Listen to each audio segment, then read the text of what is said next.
Welcome to the IVF Journey with Dr. Michael Chapman, the podcast for couples who struggle with infertility and want to fulfill their dreams of becoming parents. In this podcast, you'll learn actionable strategies to deal with infertility from Dr. Michael Chapman, or Prof as he's affectionately known. Prof is the co-founder of IVF Australia and is a leading Australian infertility specialist who has helped over 3,000 couples realise their dreams of becoming parents. To access previous episodes packed with ideas, solutions and tips that actually work, head over to Dr. Chapman's IVF podcast on iTunes. You can also ask questions by contacting Dr. Chapman's rooms on 1800 111 483 or by emailing him michael.chapman@ivf.com.au. That first cry of a baby born after the long journey of IVF remains one of the most beautiful experiences in the world. As an obstetrician and an IVF specialist, I've had the privilege of experiencing this over many thousands of times in my long career, but I still remain moved by each baby's first cry. It signifies the end of a long journey and the beginning of a new life. This is Professor Michael Chapman, co-founder of IVF Australia and host of the IVF Journey podcast. Thanks for tuning in. To access all the previous episodes, head over to my website, www.theivfjourney.com, and select IVF Journey Podcast from the navigation menu. You'll also be able to find the various services that we provide at IVF Australia. In this session, I'm going to talk about interpreting the results of IVF and your chances of being successful with IVF. The quest for a baby can be a long and painful journey. Sometimes it takes you to IVF. This final step is not easy, involving emotional, physical, and financial toll. So, before embarking on such treatment, it is important to maximise the chances of success for you. It is also vital to have a realistic expectation of your odds of achieving that most wanted baby. Let's start by dealing with the personal factors that you can alter to influence success. Unfortunately, you can't alter the most important thing, which is the woman's age. Her age is the best predictor of outcome. We know that from the age of 35, the odds of falling pregnant spontaneously fall, and by the age of 45 are almost zero. Unfortunately, IVF doesn't combat this dramatic fall in fertility. And so, a patient coming in to the clinic at the age of 41, 42 cannot avoid the reality that the eggs that she has are going to be poorer than when she was 35. This fall is an effect of the aging process on the eggs in the ovary. The number of eggs that a woman has is determined even before she is born, when she's a baby in her mother's womb. From that point on, once the eggs are laid down, the numbers decline, initially slowly, but with ever-increasing acceleration over the age of 35. So there are less eggs to harvest in an IVF cycle, and probably more importantly, the quality of those eggs declines, so that the incidence of genetic abnormalities due to chromosomal aberrations in the eggs leads to poorer success rates due to poorer fertilization, poorer embryo growth, and ultimately poorer implantation. So when one is over the age of 35, one has to accept a realistic view about the chances of success. Doctors must be realistic with their patients and mustn't give you false hopes. Only today I had a patient, a couple at the age of 43, who when I told them their chances of success were less than 3%, they were shocked because they had had 6 cycles at another clinic, and they claimed no one had ever told them how low a chance of success they now had. But they faced it realistically and can now move forward, deciding whether to continue or not. To put it in perspective, a single IVF cycle at the age of 30 years has a 35% chance of a live birth after the first embryo transfer. By 40, this is halved. By 45, it's less than 1%. The other additional issue as you get older is that the number of embryos that we generate gets less because of the less numbers of eggs. And so a 30-year-old who has that high chance of success in the first transfer is most likely to have another embryo to transfer from that same cycle. And therefore her cumulative pregnancy rate generated out of one cycle is really quite high. The lifestyle factors that you can modify, which have been shown to impair success with IVF, are excessive body weight, cigarette smoking, and that's not just the woman, but also the partner. Some medications also interfere with chances of success. Men's sperm, for instance, is suppressed by a drug called salazopyrene used for bowel disease.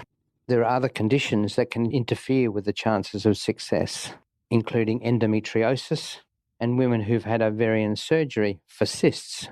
These can reduce success rates. Ultimately, to get a realistic assessment of your individual chance of IVF being successful, the best resource is not Dr. Google, not your friends, not your local GP, but consulting a specialist in infertility and having a detailed consultation, looking at the factors I've described above, taking into account all of your history and reaching a specific conclusion as to a realistic chance of you having a baby through this technology. Of all the specialists able to provide this assessment, the most qualified are those who are subspecialists of the Royal Australian College of Obstetricians and Gynecologists. They have the letters CREI after their name. In Australia, there are some 60 of these subspecialists scattered across the country. And for a specific qualified opinion, these are the people to seek out. The next choice that you'll have is finding a clinic that you can trust. Interestingly, most people find a clinic that is easily accessible. People tend to go locally, and that's not surprising, since IVF treatment does involve multiple visits for scans and blood tests and ultimately the egg collection. And so finding out whether your local clinic is a good clinic is important. But in fact, the data from across Australia suggests that most clinics are pretty much the same. There are occasional outliers in occasional years, but our accreditation system within IVF across Australia through the Reproductive Technology Accreditation Committee brings these clinics back into line if there are aberrations. So you can be relatively assured that clinics are, from an embryo production point of view, are probably pretty similar. Interestingly, when I sit in the clinic and ask patients why they came to see us, a large percentage of them are word of mouth from friends. GPs also play a role in helping you select a clinic because they know the specialists that they believe are best in the field. Likewise, if you've seen a general gynecologist for some problem like endometriosis, they will tend to refer you to individuals and clinics that they know produce good results. However, many patients also turn to the internet. The internet provides a large amount of information. Clinics advertise their presence like every other business. I'm sure that if you are thinking of doing IVF in this day and age, you'll turn to the internet and look for what is advertised as the best clinic. You go looking to see who has the best results. But beware, IVF success rates can be expressed in multiple different ways, and selection of patient groups can make a clinic seem better than average, and there is indeed considerable variation in the way in which clinics do present their data.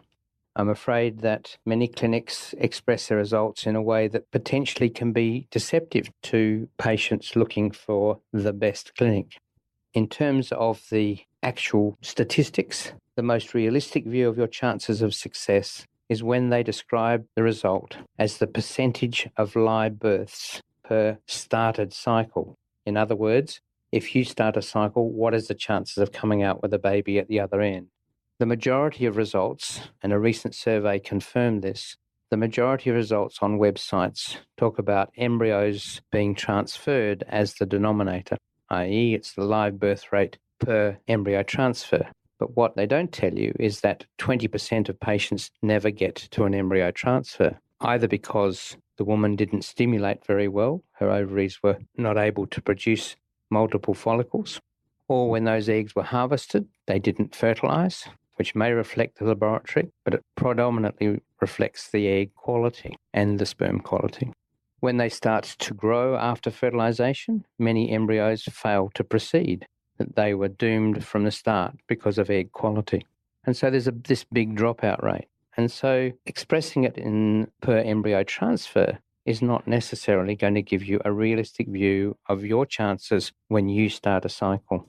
The success rate is also dependent on the stage at which embryos are transferred. An embryo grows over a 5-day period from through to 4 cells, through to 8 cells, through to 60 cells, through to 120 cells over the 5-day period.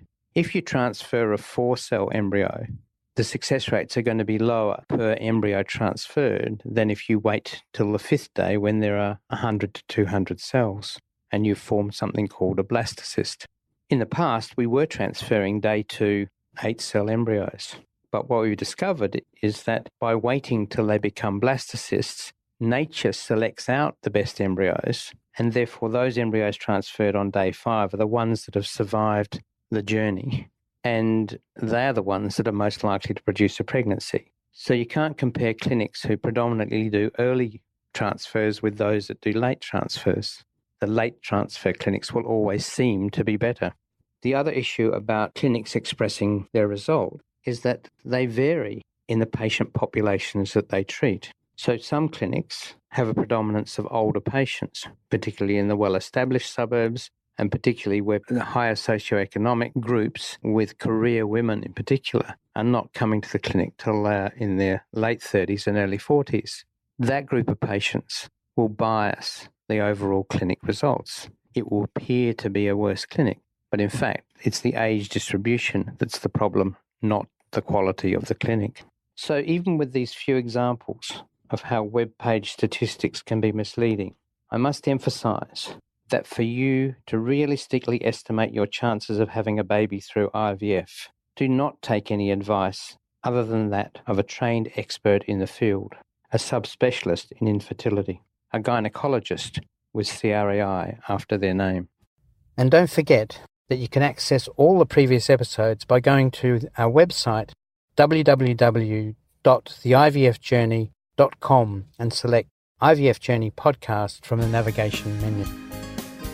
Thank you for listening to the IVF Journey with Dr. Michael Chapman, the podcast which helps couples negotiate their way through the IVF journey, all the way to parenthood. You can also ask questions by contacting Dr. Chapman's rooms on 1800 111 483 or by emailing him michael.chapman@ivf.com.au.